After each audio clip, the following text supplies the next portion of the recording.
So I want to help you. I want you to tell me what your dream is, and I want to help make your dream come true. Is there something that you've always wanted to do that you've never done? And she says, as a matter of fact, there is. I've always wanted to work at Hooters.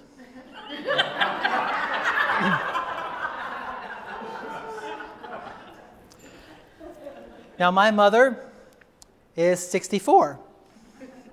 And I thought, well, okay, if this is a dream of hers, I want to be the first to help her move along and have her live her dream. So I called up the manager at Hooters, and I said, look, my mother has always wanted to work there. She's 64. Would you just kind of humor her for the day and kind of let her work there? And he said, sure, bring her down. So I brought my mother down to Hooters, and they handed her the little outfit that they wear. And my mother came out wearing the outfit. Now the problem was the shirt stops here.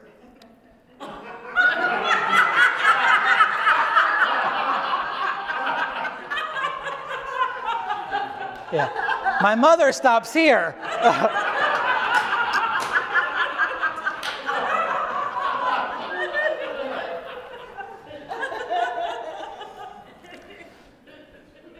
I told the guy, I said, this isn't going to work, is it?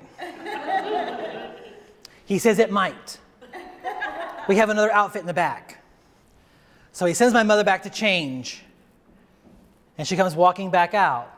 Now, she's in a cow print outfit. She has big black and white spots. And right across the chest it says, Utter Queen.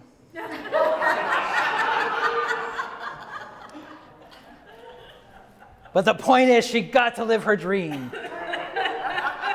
It was just for one day. She didn't care that she was the only one in the place dressed up like a cow. She didn't care. But my dream at one time was to be thin. And I did walk into a gym one day. Boy, you have to be brave to walk into a gym.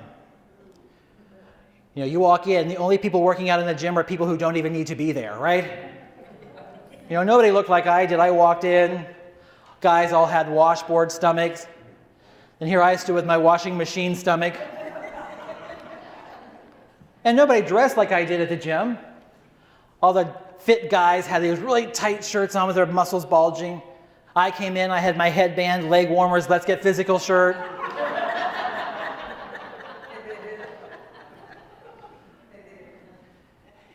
And I'd always kind of slink into the gym because I didn't want anybody to see me.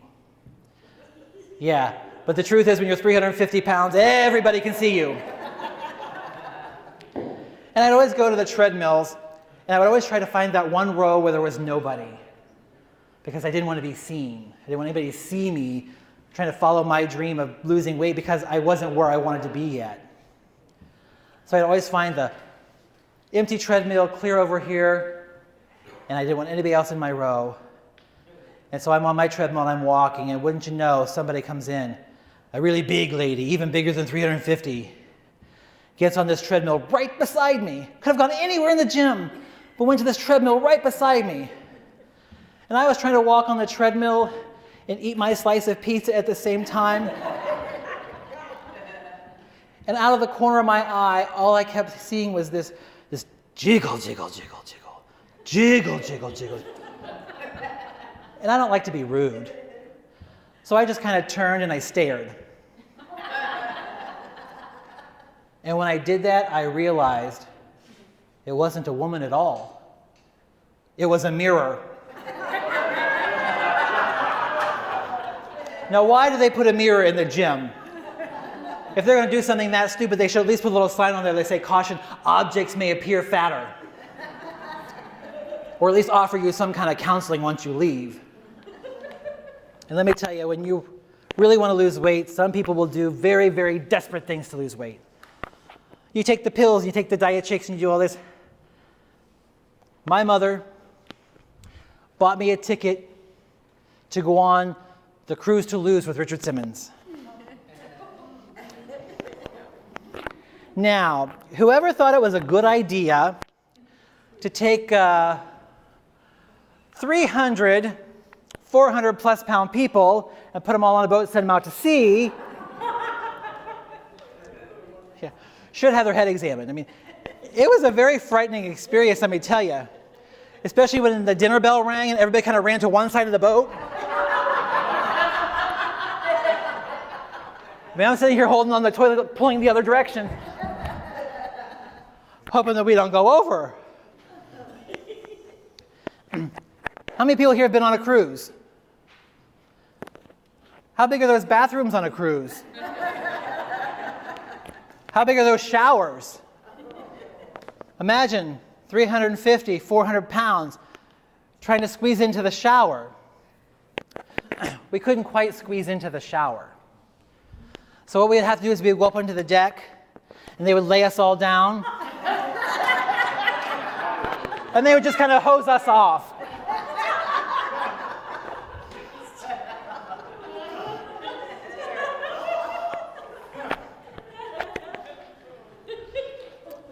And it was very disconcerting because we would look out over the water, we'd stand at the railing, and we would look. And as we watched the whales, we noticed they were watching us. There's no written law saying that you can't be afraid, but you got to do it in spite of being afraid. I grew up in Ohio.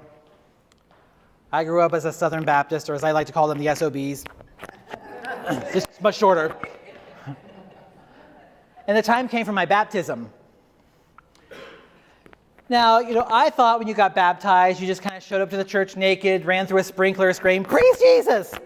and you were baptized. Okay. Not at a Baptist church. So imagine my surprise as we show up to the church, and then they lead us down to the river. Now, I'll admit, when the preacher grabbed me and gagged me, that part was kind of fun.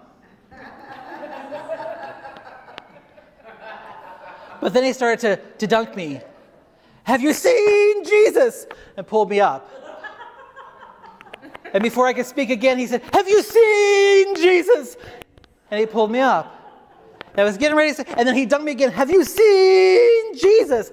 And I said, "No, are you sure this is where he fell in?"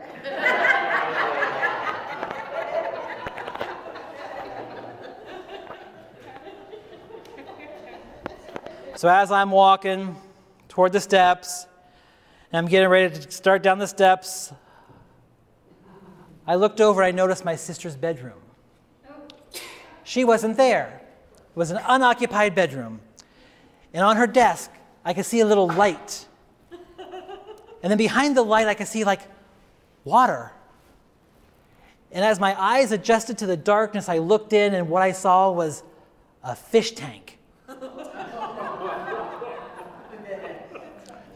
It was in that moment I made the wrong decision. Sneaking into my sister's room, her fish tank was pretty high. So I got the little chair over here. I stood up on the chair so that I could get better aim. And then I did my business in the fish tank, hopped down off the chair, ran back to my room, pulled the covers up, and I just got away with the crime of the century. Or so I thought. Next morning, I wake up to lots of yelling. "Mom! Mom! Somebody killed all of my babies!" I killed them. That must be toxic. My sister walked into her room to discover 5 dead little goldfish, all floating on top of the water. My mom came running up the steps. She took one sniff of the room.